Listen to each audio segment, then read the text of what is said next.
Alright guys, just find out that there's a wire back here going to the transmission that is still hooked on the existing main harness, and the starter wire right here as well.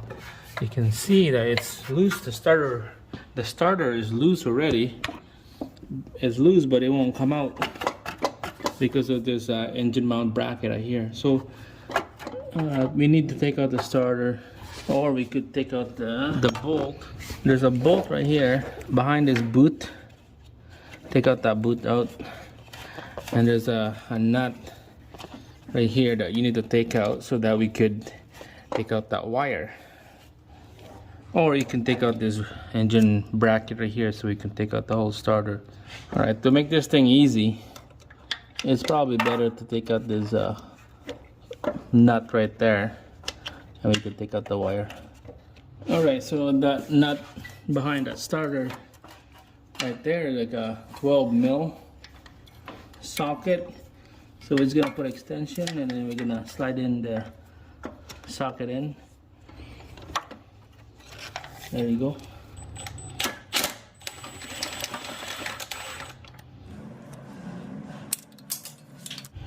Alright, let's see if we can pull this wire out from the back here. It's a mess. Alright, let's go wire. Let's see if it will come out. Starter wire. There we go. Yes. There's your starter wire. Alright, that's disconnect. Let's slowly pull out the engine. Still nothing. Still nothing.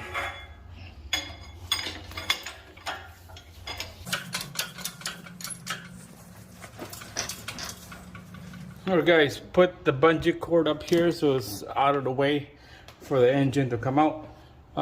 Pressure line and the return line hose, disconnect that. I think this is good now. This is free from the vehicle now. So let's give this a try. The bell housing again is hitting the bottom frame or the rack, so be careful on that. Keep an eye on that.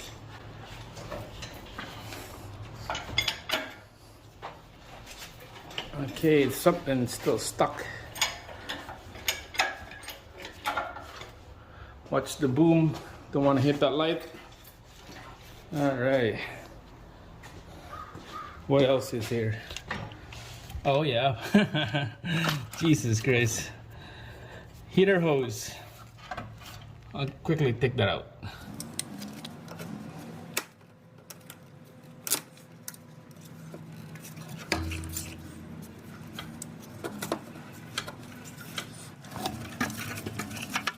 Just won't come off.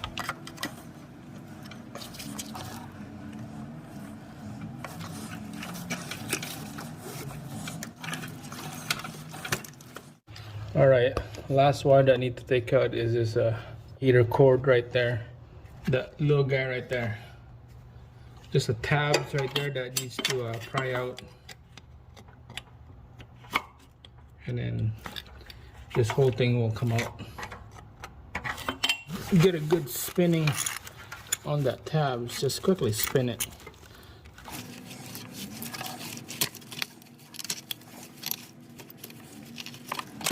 There we go. All right, here we go, guys. Damn, this should come out now. Yeah, it should come out now.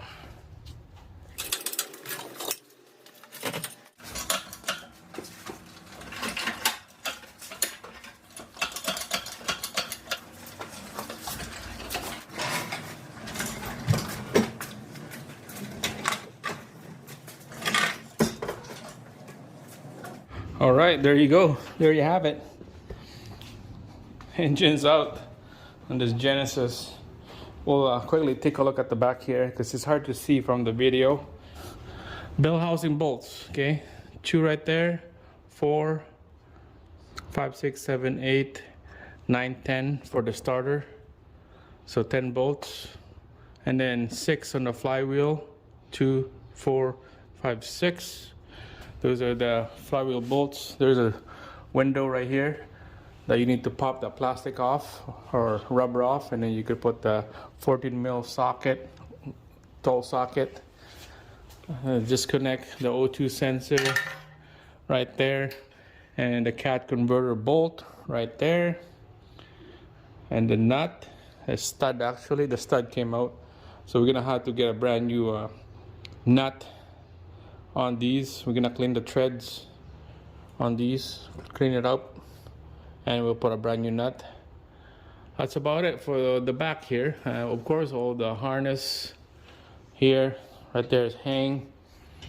The pressure line for the fuel, and then the return line for the EBAP.